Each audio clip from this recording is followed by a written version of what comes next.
Hey everyone, this is Sean. Welcome back to my channel. Please press the like button, subscribe, share, comment. I'm looking forward to all of your feedback and I'm looking forward to all the comments. Hopefully everybody is having a nice day today. I'm not too sure when I'm going to upload this video, but as I record this video, it is New Year's Eve. I'm actually headed to work. I'm thinking maybe on New Year's Day, you'll see this. I don't know yet. Anyhow, hopefully everyone had an awesome 2023 and you're ready to delve into 2024. In today's video, we are going to be talking about a Senate bill, and that is Senate Bill 553. What is the effect on private security? I'm a bit concerned because I don't think any of the news outlets out there, including the security channels, have talked about SB 553 and the violence prevention plan that is necessary, that is a requirement, and the huge penalty if you do not follow the law.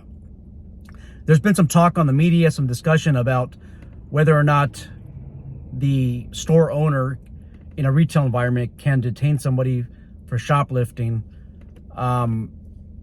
And also there's some talk about the employees, but I'm not going to talk about that topic, whether private security is able to stop somebody who's suspected of shoplifting. That's a topic of another story. I believe that they are, but this bill has so many nuances. I want to just address the violence prevention plan.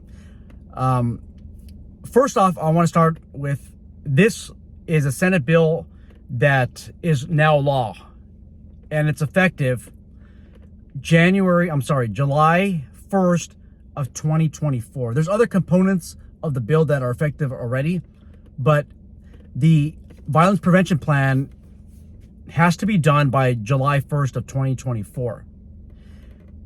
This is a headache for a lot of you who have a private security company because there's no template out there.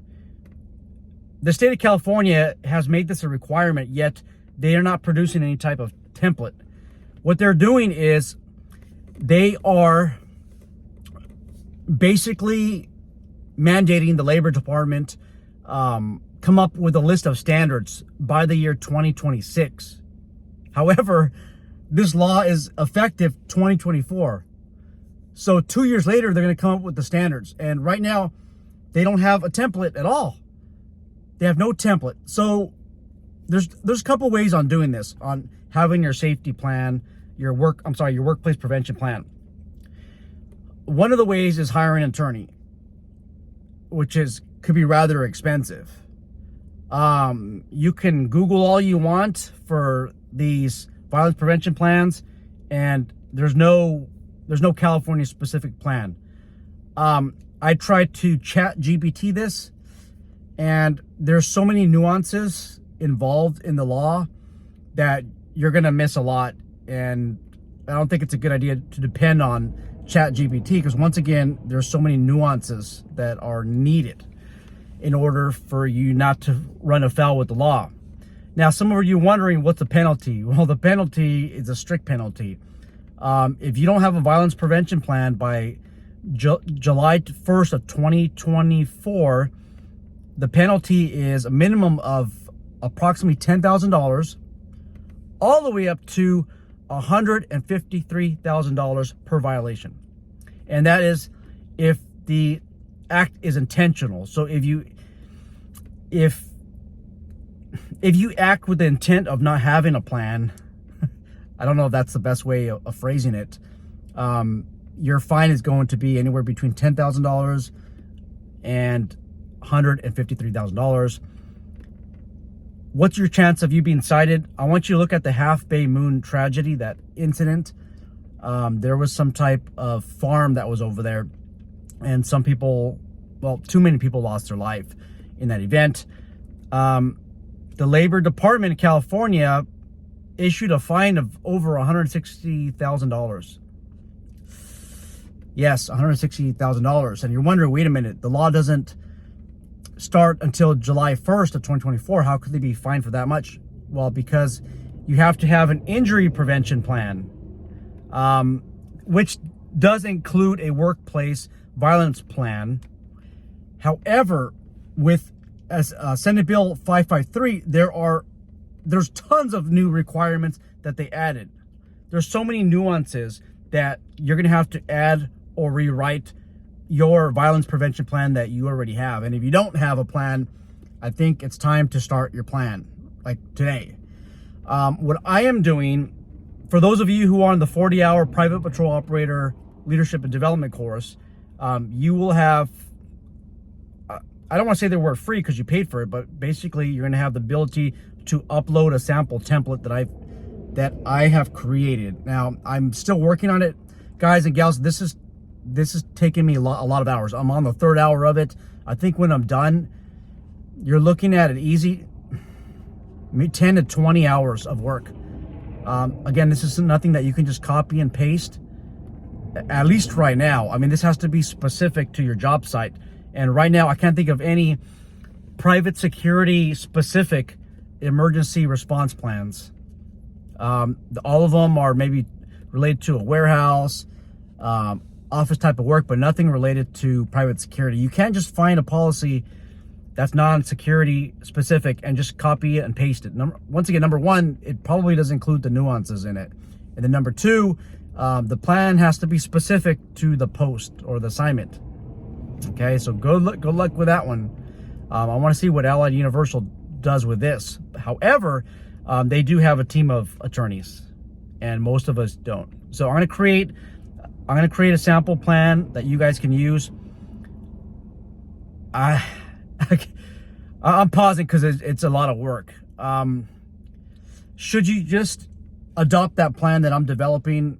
Of course not. Of course not. It's just a sample template. It's something so that you can develop with a licensed attorney, something that you can expand on with your professional experts. But if you just go to a licensed attorney and say, hey, I need this with these specifics, it's going to be pretty pricey if you had nothing at all. But if you had this document, you present it to a licensed attorney, I think it'll save you a lot of money. I'm thinking about actually doing a video, maybe a small course that includes this template of the plan. I got to hustle out there just like a lot of you guys. If you find it online somewhere for free, by all means, leave a link. Send me a link and I'll advertise it. But right now there's nothing. So I'm trying to fill in that gap. So I'll have something available.